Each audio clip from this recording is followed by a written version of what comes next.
Jean-Samuel Guy, bonjour. Bonjour. Merci d'avoir accepté cette balade en notre compagnie. Avec plaisir.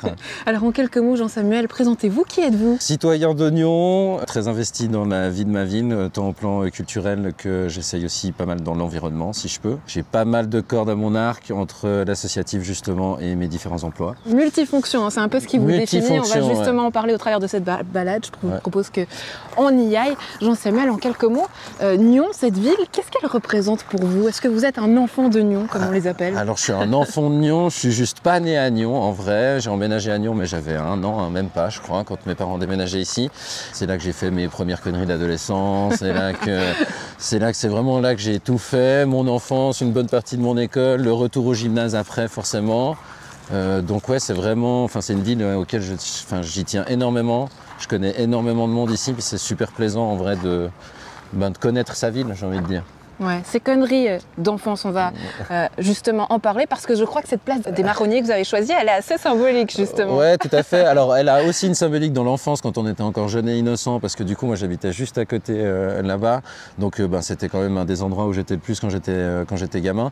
Et puis ensuite forcément à l'adolescence, c'est là qu'on vient faire les soirées, qu'on boit nos premières bières, qu'on passe les soirées avec les potes jusqu'à 2 h du matin, 3 h du matin, qu'il y a les flics qui débarquent. Voilà, je pense que tout enfant de Nyon a connu cet endroit pour ça. C'était une ville chouette justement pour grandir, faire son adolescence? Moi personnellement, ouais, j'ai beaucoup apprécié. Je trouve qu'on s'y sentait bien, en sécurité. On pouvait justement, on avait quand même, il y a plein de lieux comme celui-là où en fait on peut se retrouver entre amis, on est bien posé, il y a une belle vue. Je trouve que c'est une chance justement de pouvoir grandir dans un cadre comme celui-là. Une place assez symbolique aussi, due à votre casquette notamment au sein de la fête de la musique. Tout à fait. Qu'est-ce que ça a apporté dans votre vie, cette touche-là?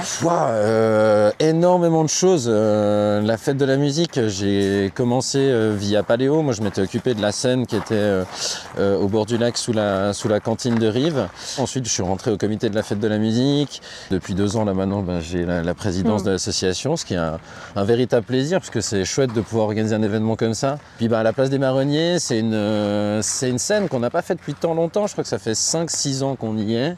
Et puis c'est un lieu qu'on voulait depuis très longtemps investir parce que justement c'est un lieu mythique d'Oignon. C'est aussi un lieu qui est associé à la culture pour nous. Ouais, culture justement, on va en parler. Et avec Paléo, vous en avez dit un mot, direction la salle communale. C'est parti, on y va.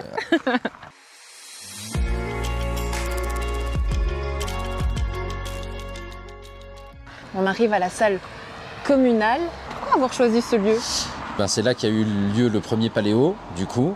Alors moi j'y étais pas, bien sûr, mais pour moi c'est vraiment un festival important. Paléo, moi j'ai commencé quand j'avais 16 ans, ça a vraiment été, je dirais, un peu la pierre angulaire de mon investissement dans la culture de manière générale.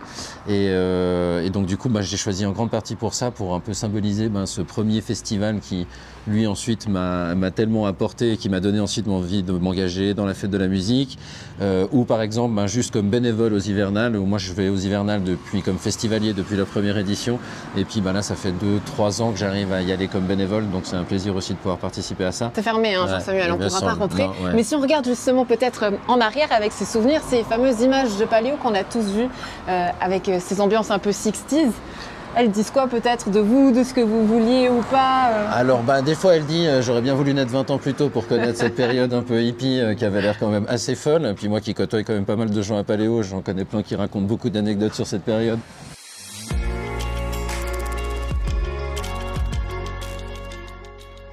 Troisième lieu, patinoire de Rive, et on tombe bien puisqu'il commence les constructions. Ouais, tout à fait. Vous avez payé tout le monde, c'est ça, Jean-Samuel? Non, alors c'est plus moi qui m'occupe de ça, mais c'est vrai que j'ai géré la patinoire de Nyon pendant 5 ans.